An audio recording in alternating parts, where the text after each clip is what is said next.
Welcome to Why Are You Awake? Paul Farahvar here, your host. This is episode 50. We made it a full year. Thank you for listening or watching. This week we have comedian Dan Docimo. Make sure you follow them. They are one of my favorite comedians. I highly recommend. I actually specially saved them for this episode. So we made it 50 episodes. If you're listening to this podcast, make sure you go and watch it on the YouTube channel at youtube.com/PaulFComedy. Subscribe if you haven't. Give us a review if you're listening somewhere. In fact, if you send me a review to pfarahvar@gmail.com, I'll send you a little gift. It's our new logo pins. They're pretty cool. I'm not wearing one right now. I probably should have done that. You'll like it. Make sure you do that. And hell, 50 episodes. I'm so excited. I'm so thankful for you guys to listen to these episodes or watch them and share them with people. It's been a fun trip. I'm getting more and more excited, figuring out what I want to do with this podcast and all these episodes. And I love your feedback. A lot of people have given me a lot of good feedback. I love interviewing people, as you all know, from my singles onlys dates, trying to bring some of that back in to the mix, talking about relationships on the podcast as well. A lot of cool stuff coming up in 2025. Stand Up, Sit Down, my monthly show at the Laugh Factory. Last 2 Mondays of every month has gotten renewed. We sold out our last episode of that show, December 30th. And starting a new project with Kristen Toomey the last Sunday of every month at Comedy Vault in Batavia. It's called Gen X-ish, where we have Gen X comedians doing comedy for everyone. You don't have to be Gen X to come. It's just comedians who happen to be from the greatest generation. I've got some great shows coming up. Make sure you go to my website, Paul F. Comedy, for upcoming dates, including headlining the Looney Bin in Little Rock for 4 shows. Then I'm headlining McCurdy's in Sarasota the end of the month as well. Go to my website, Paul F. Comedy, for those dates. I'm also going to be in D.C. with Paul Ollinger later in the year, Hobart, Indiana, Vegas, all kinds of cool places. Hope to be in your city. If you think I should come to your city, drop me a line on Instagram. Follow me on Instagram. Follow Dan Docimo on Instagram. And also, check out our sponsors. Hey, gang. As some of you know, I used to be a practicing lawyer in Chicago. I no longer practice, but from time to time, I need a lawyer. And when I need a lawyer, I call my friend Scott Shapiro. Scott Shapiro has been practicing law for over 25 years in Chicago. He does it all, from workers' compensation to personal injury, employment issues, and even entertainment law and contract needs. If you need a lawyer, call my friend Scott. 312-648-8800. That's 312-648-8800. Or you can email him at scott@scottshapirolegal.com. Tell him I sent you. You're welcome. I fucked up the audio, but you just missed the whole, we did 45-minute podcast. We're going to do it all over again. Yeah, you guys should have heard it. This comedian is easily one of my favorite comedians right now. My favorite Chicago comedian, Dan Docimo. Hey, Dan. Hey, Paul. Thank you. There, we did it all over again. Yeah, I think we nailed it this time. And as I told you before, last time I had a favorite comedian from Chicago. He blew up. Yeah. So the Paul Farahvar, probably just because of me. Probably every time someone asked me who my favorite comedian, I was like, oh, Jeff Asmus. And then because of me, right, he then blew up. So yeah, this is a huge deal to get the bump. It's going to be tough to do the rest of this podcast and try to keep it cool like my life didn't just change. You know what I mean? Yeah, no, your life will change immediately because this podcast gets upwards of 17 views. 17? No, I'm just kidding. I don't know. We're getting up there. No. Well, the old podcast I had was getting thousands per week. Yeah? Yeah. Singles only. Heard of it? Yeah. It was pretty big. We had a good run. People were talking about you for years, or since you moved here. And I was like, oh, you got to check out Dan. I was like, whatever. I remember the first time I saw you. I was doing a show with you at Comedy Bar Chicago. And there was some contest going on. Do you know what I'm talking about? There's like they used to have a contest and the crowd would decide who won. I was either doing a guest spot or I was headlining it. So I wasn't in the running. Mm-hmm. And they had to do a round of applause. And you and what was then known as John Silman, now known as John Diaz, got applause, equal applause, but you got a little more. John was like, oh no, it was me. I won. And then like he bamboozled and like gaslit the crowd into thinking he won. And I don't know if you remember this, but I was like, no, Dan won. Do you remember any of this? Very vaguely. I do. And I was the one that I was like, did you guys, am I just an idiot? Or like whatever the first question that was posed to me. Actually, that's what it was. I think it was an interview show. Mm-hmm. And you guys had a contest before. It was like open micers or I don't know. Someone beneath me. Right, exactly. Not worthy of the Paul Farahvar bump. Yeah, this is before I accepted you into the fraternity of comedy. But the Farahvar frat. But you got bamboozled. And do you remember? Do you not? I would think if that happened to me, I'd be like, I got fucking shafted because you won it. John tricked the audience into thinking he won. That's not the only time that has happened to me. By him or by you've been tricked? No, like stand-up competitions. I won, but you didn't win. But I didn't win. Doesn't that piss you off? I don't want to tell the other one because it's like a sure well-known guy. I mean, there were no winning. I think the prize was like a fucking nickel. It was the other some one amount of money. Yeah, it was money. Oh, not the comedy bar one. That was quite a while ago.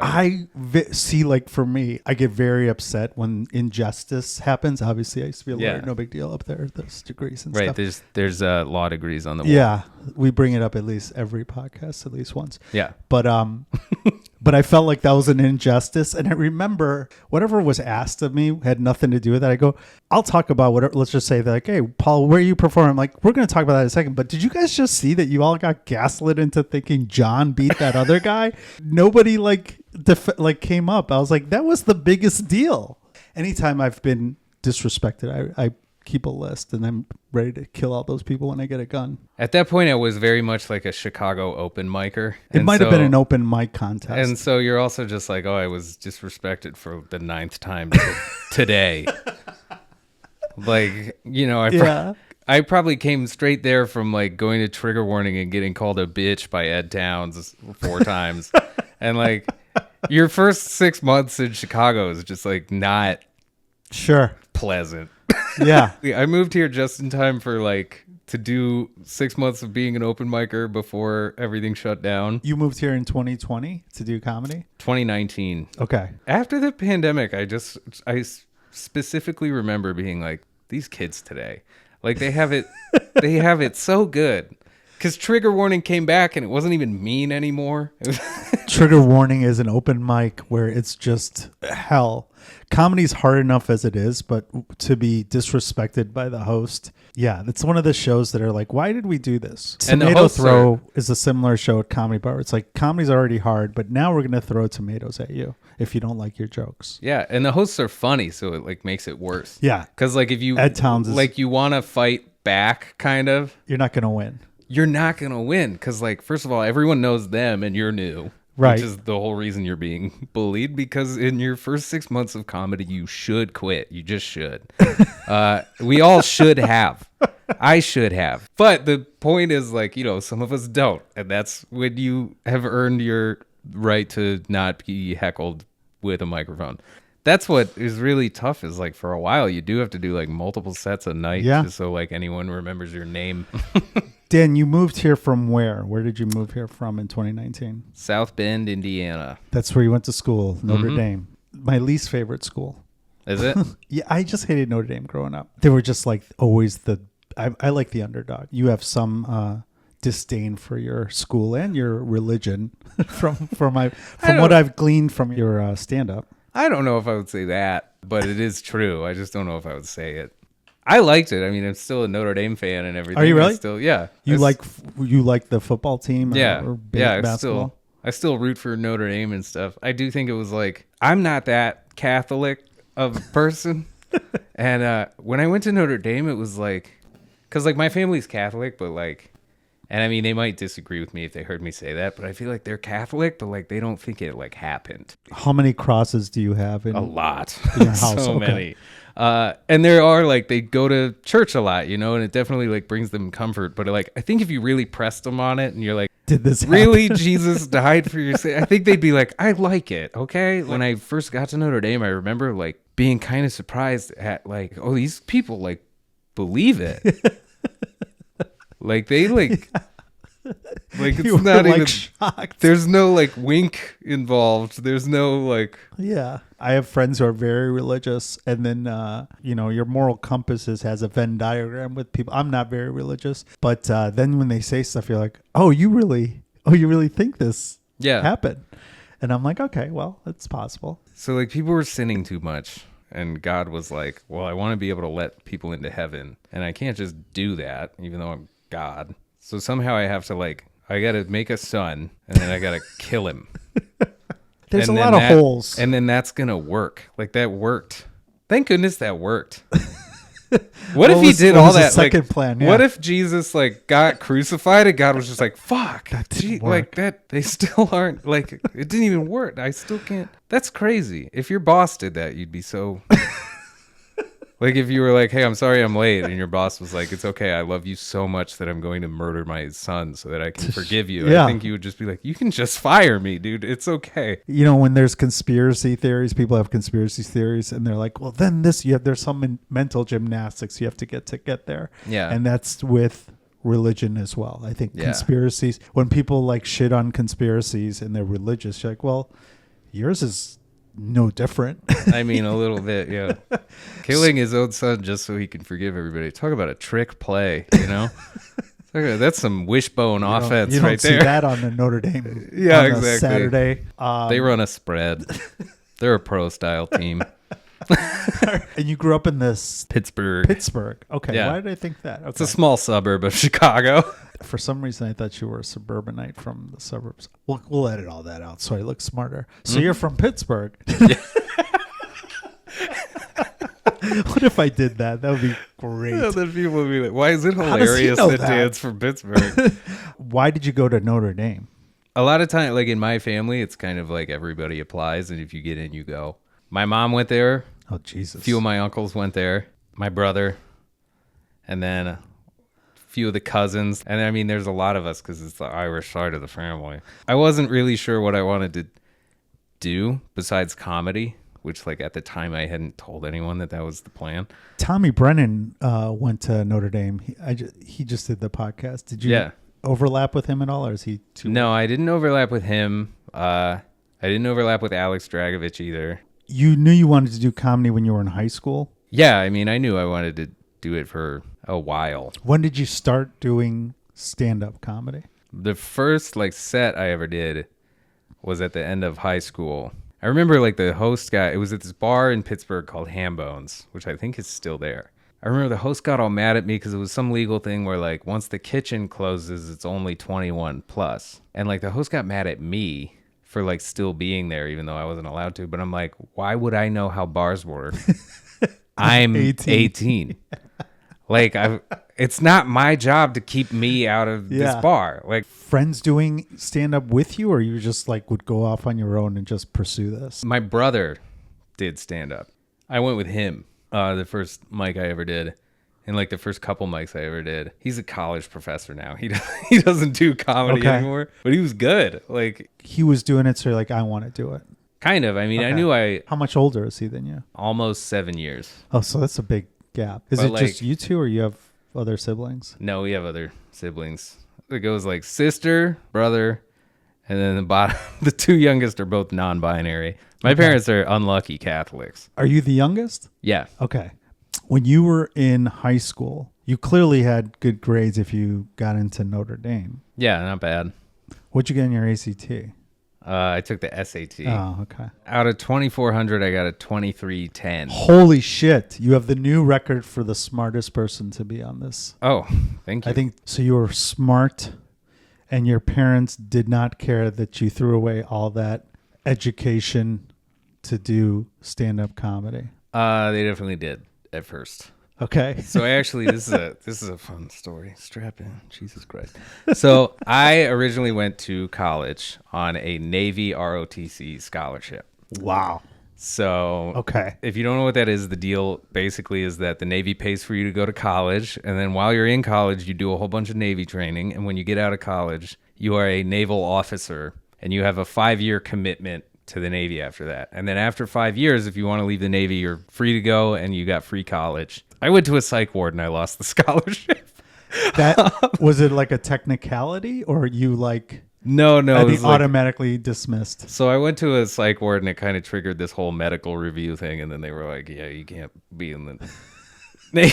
What was the medical issue? The official, I should have kept the letter. I should have framed it or something, because the official reason for it was like medical discharge, and then it was like reason for and it's in that like typewriter font that the military loves. Like they love to pretend they still use typewriter, Even though it's a printer, yeah, exactly. But reason for discharge was suicidal ideation with plan. Oh, so it was like premeditated. So they were basically like, you can't, which it's messed up that you have to want to live to be in the military. It's like they want to make sure they're taking as much as possible from you. It's so like, dark, but you are right. You guys can't find a use for a suicidal person in the military? Hamas and everybody crushes with that. Right. I mean, it's, that's how they're so successful. That's why World War II was so hard. Wait, let me ask you this. Between us girls, do you think that you self-sabotaged that because you knew you wanted to do comedy? Like, were you really suicidal with a plan? So basically, like, my argument for trying to keep my ROTC status, hey, this was an isolated incident. I freaked out, blah, blah, blah. And I was kind of like, just unsure of my ability to like stay safe. So what I did was I called campus security on myself, basically. Mm-hmm. And it's like, I stand by that decision. And then they kind of have like a protocol where they just take you to the hospital, which like, that makes sense. I don't like regret any of the discharge. No, I don't regret. I wouldn't imagine. I don't regret the discharge. How you would. How did your parents react to that? They had to have been somewhat supportive. So yeah, because I'm still alive. No, but I mean, because like if somebody gets discharged for suicidal ideation with plan, you can't be like, what the? You can't just go in. You got to be like, it's got to be like kid gloves. A little bit, yeah. But I was trying to stay in. I was trying to keep my scholarship. Yeah, but I wasn't exactly like heartbroken. I was just kind of like, okay, well, this decision got made for me, right? Because like basically, I still had another year to decide whether I wanted to go through the whole thing or not. Because after your sophomore year is when you like officially sign the agreement and they got you, right? And so chances are you weren't going to sign that anyway. I was very on the fence about it, and I was kind of like leaning towards no. What bothered them was they were like, okay, what are you going to do now? Because that was my whole plan. I didn't know what I wanted to do really career-wise, so I was like, well, I like boats. I like being told what to do sometimes. I like having buddies.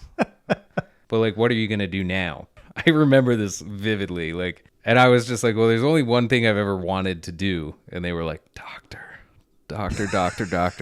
And I said, comedy.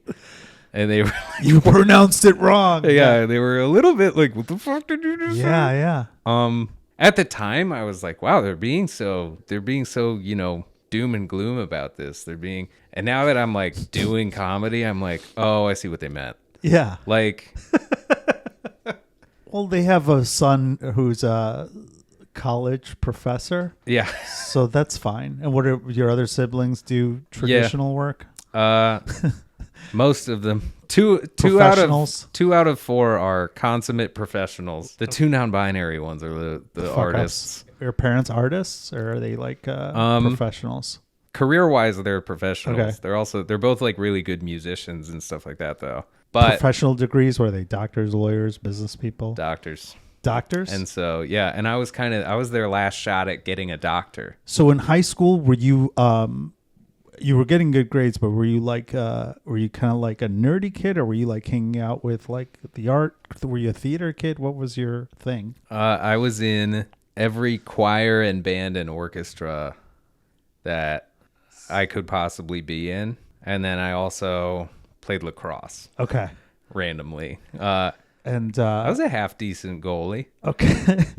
Were you getting into trouble in high school? I would get into some trouble. Sometimes I would get in exciting trouble because like I had a next door neighbor and we didn't go to the same high school. We were like really good friends. But then like in the social hierarchy, he was like way cooler than I was. I was kind of a dork, and like I was very, strange. And like just a little bit like socially awkward and stuff. And like people thought I was funny, but I was also like trying too hard. I had a couple of friends who were like very popular kids. Sure. And so every once in a while I would find myself at like some party I did not belong at rightfully. I'm like being introduced around to like all just the, hottest like people I've ever seen. Right. Where I'm just like, I don't know what to talk to these people about. I don't know anything about anything that they're saying. And anytime I opened my mouth, they would just be like, yeah. But yeah, there were times where I was just like, I'd get like too drunk and stuff. Sure. Smoke a little reefer. Were you a night owl back then, or were you? A little bit. I would definitely. I mean, I've always like stayed up late. I've always stayed up like arguably too late. What about the nerd parties? Did you guys have your own thing? Yeah, we had like choir nerd parties, band nerd parties. I was like way more popular at those. We would do a gift exchange every year for Christmas, like in the choir. And it would be like the secret, like you trade them around, whatever the swap game is. And I rented a bunch of DVDs from a Red Box. And so when the person opened it, I was like, you got to return those. I was proud of that. Did you know anyone at Notre Dame, or you're just starting fresh? No, I don't think I knew anyone at Notre Dame. I was in the Glee Club.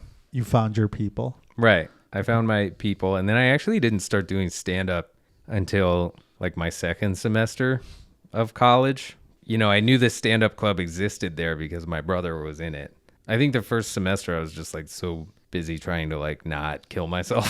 Sure. That I like didn't really go check it out. And then when I started doing it, like by my sophomore year, I was like, this is the coolest thing ever. Like early in my sophomore year was like the first time I ever, or maybe it was late freshman year, but it was the first time I ever like murdered. That was literally the coolest thing I've ever done. Yeah.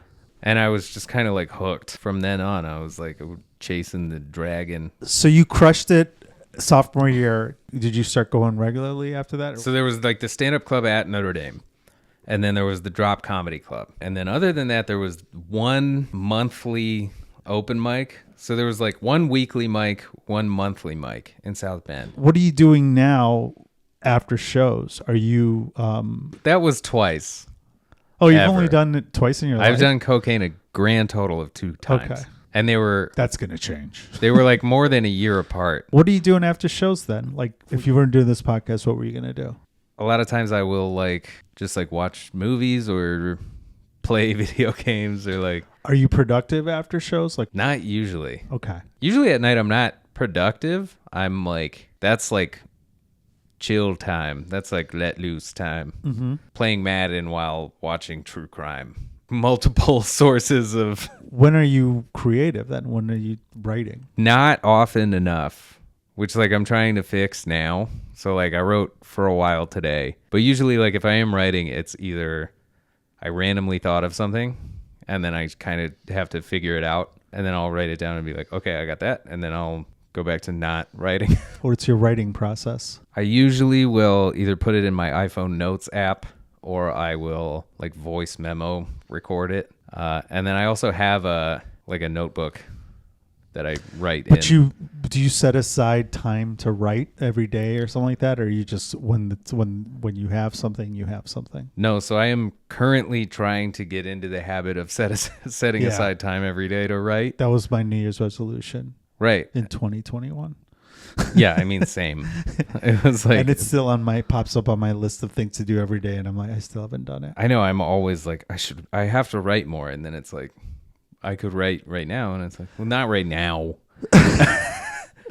Every time I've tried to like sit down and be like, okay, this is what I'm going to write, it just doesn't happen. So what I'll end up doing, which I still think counts as writing, is going through my old jokes or old premises and then like redrafting stuff. Maybe sometime like, oh, I should try this joke again. Yeah. Or listening to sets and punching shit up. I think the most helpful thing about making yourself sit down and try to write is like most of the time, nothing that great comes out of that particular time for me, but it does put your brain sort of into that mode where for the rest of the day, you're more likely to stumble upon some funny thought. In other words, your brain is trying, Right. but then it didn't work, and then it's like incubating somehow, maybe. Yeah, like I think it just kind of switches you into that, like, that kind of like comedy sort of brain. Yeah. Do you if you're on the road, like you just did a week of shows in New York, or you were at the comedy festival there, were you just hanging out after shows with comedians, or are you out drinking? What are you doing? I crashed a bunch of festival after parties, and would hang out with like the people I was doing shows with who were New York comics who were like, oh, this is where the thing is tonight, like let's go. And then like we would get there and they know people and I don't, and they would like introduce me around, and I would kind of like show my face, try to be cool. Right. And networking is what they call it in the biz. Yeah. And then also like a couple times like my manager was at the after parties, and so she would be like introducing me around, and that would be kind of like sort of an easy claim to legitimacy, where it's like I'm not just because I feel like I felt a lot like just some random person, because I from their perspective like I very much am, where it's like, hey, I'm Dan, I do comedy, and they're like, we don't care. We all everyone here does.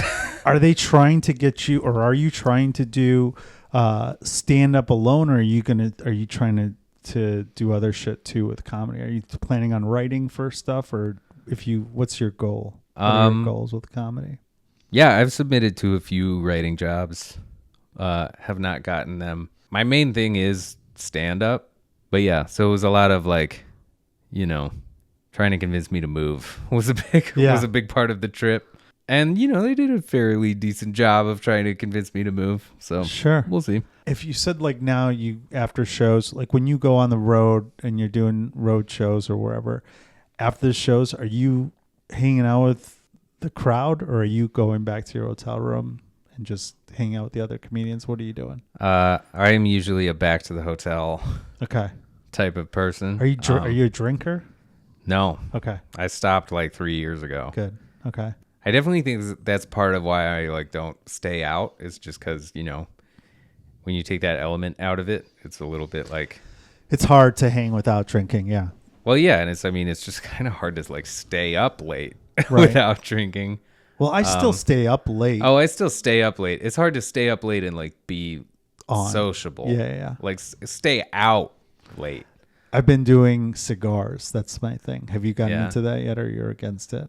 No, I'm not against it. I haven't really gotten into cigars, but I do the nicotine. Zins, yeah, that's good too. We do Zingars, which is a Zin and a cigar, which is a nice little buzz. But yeah, the cigar it's fun because a lot of the comedians I work with now that are at a higher level are sober. Yeah. And so the cigar, you get to have the hang where you get to talk about comedy late at night, and you don't go back to your hotel, and you also like are hanging out with the funniest people in the world. Right. So it's kind of cool. Yeah. And I do feel like that is happening more and more, especially when people get sober. But no, I haven't really done the cigar thing yet, but it's a good idea. I'll get you in on it. Yeah. I have a humidor I'll show you afterwards. Nice. It's a good, did you ever smoke or cigarettes or anything like that? Yeah. Okay. Yeah, I have been It's an easy transition. From time to time. Well, that's why I do these now, is because I like nicotine. I would do it like casually, and then I got to a point where I was like, I'm officially like just smoking now. Like it sneaks up on you, and then one day you're like, oh shit, I am a smoker. I originally, like when I started smoking, I would just like smoke once in a while. And but then it's now like, you're buying cigarettes. Right. And it would be like, and then it would be like one a day, and then it would be like two a day. And then I got to like half a pack a day, and I was like, this is not what I meant to do. Like your substitute. Yeah. And so I do the Zins because nicotine is just, it's a. Did you ever do like chewing tobacco or dip? In high school. Yeah. Same. Anything for a buzz. I feel like that's something that people do that are, I don't know. Maybe it was the ADHD that we weren't diagnosed with properly. Right. Because I remember my friends and I would make up a game where they're like, Paul, come up with a way where we can get a buzz. And I just create different things that you can do to get a buzz. In the back of the bus, we're going to tennis meets. And I'd be like, all right, we drink like 6 Mountain Dews. We do Whippets, obviously. We got into nice. You could do Glade. Don't try this at home, but did you ever do the Glade where you put the towel on top of it and you suck in the Glade? No. Probably the worst thing for you. Oh my God. But it was a great buzz. It's like, it was kind of like a Whip It, but Really? different vibe. But God, yeah. I'll never forgive you for telling me about this because I'm gonna be I've strung got Glade. out. I'm gonna be strung out on Glade now. Well, don't do that. Yeah. I've only ever done 2 whippets in my life as well. Well, my generation, that was the thing. Now I have friends who are like nitrous who are like big into whippets. Which is the worst thing for you, by the way. They're terrible for you. My brother, yeah. I was helping one of my friends move, and in his room, he had like a grocery bag just full of empty whippets. Oh, yeah. Well, we used to get nitrous tanks for parties where they would just be like from the dentist office. I remember my brother he's a neurosurgeon, and I'd just be like, here are the drugs that I have the option of taking, which was like ecstasy, coke, pot, shrooms and everything like this. My brother's like, don't ever do man-made drugs. Yeah. Ecstasy was the worst. Right. MDMA, all this stuff. He's like, just do coke. I'm like, oh, okay. Well, it's doctor approved. So like, that's interesting. But of all the drugs, because like pot obviously is okay too, and shrooms, but the other stuff was like, and nitrous was the worst. He said, you're killing a billion brain cells. They are never coming back. Right. It's like alcohol times 1,000. Yeah. Whippets are like, they're bad it was for fun, you. Though. Yeah. Glade was just as bad because then now you're causing cancer at the same time. But I also I only ever did 2 whippets, and I only ever did them one at a time. I didn't realize there'd be like a confounding effect if you, and so like the only thing I ever got from whippets was that one little like, oh, and then like after 5 seconds it's over. Yeah. It's so fast. So I didn't realize one of my friends was like, no, you got to do a ton of them. And I was like, no, I don't. I don't have to do that. What are your hours that you're keeping now as a comedian? I mean, they vary. Or are you like pretty much late night, or what? Do you have a day job still or no? No, not right now. Okay. I should find one. I don't think you need one, dude. I think things are going to be, after this podcast, things are going to change. Well, that's true. I just got I forgot like my life just changed. Joe Rogan of the Midwest. The Joe Rogan of the North. Don't believe that. And we're going to talk about vaccines a little later. When I go to bed, the early end is like 11 and the latest end is like 4. Okay. Usually around 1 or 2. That's not bad. No, it's not. Well, it depends who you ask. But I mean, for comedy, that's for comedy, normal. going to bed at 1 or 2 is very normal. I'm 3 to 4. I go to bed between 3 and 4 typically, no matter where I am. How is this functioning socially? Are you able to date? Yeah, I've been dating the same person since last December. Okay. They're super cool. They have a much more typical sleep schedule than I do. And has a normal? Yeah, their job is they're a Pilates instructor. Okay. So like they work much more daytime hours. Yeah. And so like, but they also have like schedule shifts. Right. It's not like a 9 to 5. Yeah, no, it's more of a flexible schedule than that. No pun intended. They definitely have to. Yeah, but they definitely have to like. They tend to go to bed earlier than I do. Okay. And wake up earlier than I do. And how does it work being non-binary? Are you just I don't even know how that works nowadays. Yeah, we're both non-binary. Okay. So we basically just like we don't know what the hell we're doing. No, I mean it's just kind of like I don't know. It's hard to explain how it like factors in. When did you know that that's what you wanted to be? I still don't want to be it. Okay. I think that's like what a lot of people don't get. This is not a thing you hear about the gender diverse experience a lot, but it blows. It sucks. I think it's better now than it was for generations in the past. Absolutely, but it's still like, I mean, the guy who just won the presidential election spent $215 million on anti-trans ads. Oh, the commercials in those. I was in those swing states when those were running. I know, and it's just like it's such a funny thing to hear people talk about when they don't even know. Like, I'm like, do you know anyone that's trans? They're like, no. There are certain places where I'm just a guy. Like if I'm doing stand up, like if I go to fucking McHenry, Illinois, you can't be like, I'm a dude. Bring me up as a they. Yeah. You're like, what? I'm a dude in McHenry, Illinois. And I'm like, so that's the part that like, It drives you nuts. And like, Yeah. you know, I knew long before I ever told anyone. In high school, you knew? I mean, like, Well, you had a sibling that it was kind of like yes and no. Okay. You know for a long time before you accept it, especially depending on like your religious background and things like that. Were you afraid to come out as non-binary to your parents, or were they kind of like open-minded in a sense, you think? And also you had an older sibling that was, so you kind of got like to see, you're like, well, how did that go? Yeah, exactly. I don't know. When I was a kid, I was like really afraid. Because the first thing I noticed was like I was into like my male classmates when I was in like middle school. Mm-hmm. And I thought that was like the end of the world. Because it was like 2008. I grew up like super Catholic in Western Pennsylvania.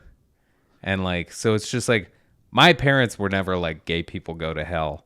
But your parents are not the only like religious influences on you. And I'm so sure like, you had uncles and aunts who were very religious. well, and there were also like, I mean, just like church officials and Sunday school teachers and Bible study leaders and stuff like that. And a lot of those people were very much like, don't be gay don't be any type of fucking. Were you in was your family going to church on Sundays? Yeah. Oh, so you're hearing, oh shit. Yeah. I was in church. I was in Sunday school. I went to Bible camp. Yeah. Bible camp was like, do not be gay. And then they were also like, now everyone shower together in a giant room. And I was like, well, this is awkward. This is strange messaging. This is contradictory. Yeah. There's holes in this story. Yeah. Right. But so it was like, you know, I thought it was real bad. And so, I mean, I was also like into some of my female classmates. So I was like, well, what if I just push down this whole thing? And, and I also like was never that comfortable being seen as like a guy. But I thought that was kind of just I thought I was just like being weird. So like in my generation, obviously I was in a fraternity where we had probably 3 or 4 closeted guys. This is the 90s. Yeah. When you were going in high school, were there people that were out of the closet? Were they able to do that where you grew up in your high school? Okay. Yeah. So it wasn't totally. Okay. No, it was also like, it was an internal like thing where like I pushed it down and I pushed it like way down to the point that like you were trying to deny it to yourself. And so like I knew, but at the same time I was like, you know, if you like I identified as a straight male for like a long time. And you know, I tried to keep doing that. You can't keep it up for that long unless you're Ron DeSantis. But like or Mike Pence. Yeah. Well, yeah, I mean like those are like kind of the two paths in life is like you either accept yourself or you become fucking the worst. Right. We were talking about that. Where was I? I was somewhere surrounded by people who were not open-minded. And I was like, do you know that the highest number of Grindr hits was in Milwaukee when the Republican Party was there? And they're like, oh, that's weird. I'm like, you don't see what's going on there? Because like when I was a lawyer, they would have these conferences where people would go and just cheat on their spouses, sometimes straight, sometimes not, whatever. But that's the getaway. That's what was happening in the Republican conference in Milwaukee. And I was like, well, I'm like, so do you think all of a sudden half of the Republican Party just was gay? Or do you think that they're suppressing some shit? Yeah. Oh, absolutely. Like, but there is something to be said. And it is so obvious because, like, if you think about it, you know, look at what they're trying to do. They're trying to make it so that, like, basically, like, they're trying to make it so that you can't teach kids that it's, like, okay to be gay. The only people who think that would make kids gay are gay. Because they've thought that process through in their head. Right, because they're like, if someone told me it was okay to be gay when I was a kid, I would be gay. And it's like, because you're gay. It's true. Like straight people are not afraid of weren't almost gay.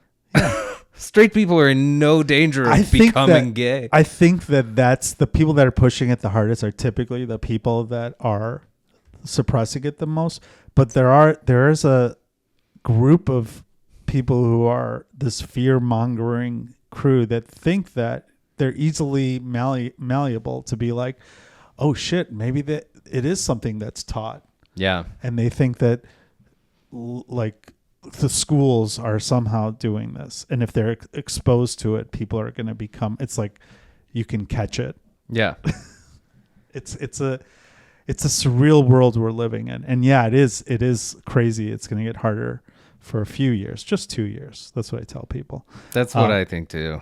I think it will eventually be fine. Don't get pregnant for a little while. But other than that, you know what? It's funny what I said to my friends who are anti-woke, as I say. I'm like, all these bros that came out and voted for Trump, and the Zen bros is what they call them, the 18 to 24 Rogan bros. They're going to find out really quick how shitty the policies are when they are in Texas and Florida for vacation, for spring break, and all of a sudden like, wait, what? I'm a dad? Like, like, guess what?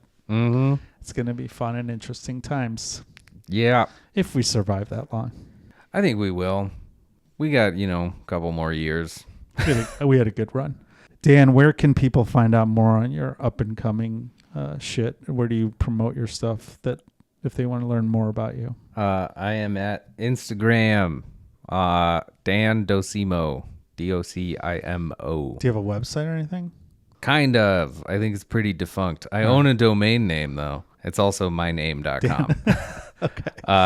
But Instagram is the best. Don't go there until I have a chance to fix it. Okay. And then I'm also on TikTok. My TikTok is not as doing as well as my Instagram. But Dan Docimo? Also Dan Docimo. Yeah. Dan, awesome to talk to you. And I can't wait till you're big and famous and I can use this episode to blackmail you. Yeah. The stuff that we cut out about what you said about the blacks and the Jews. Well, hey, I'm just saying what we're all thinking. They're nice people.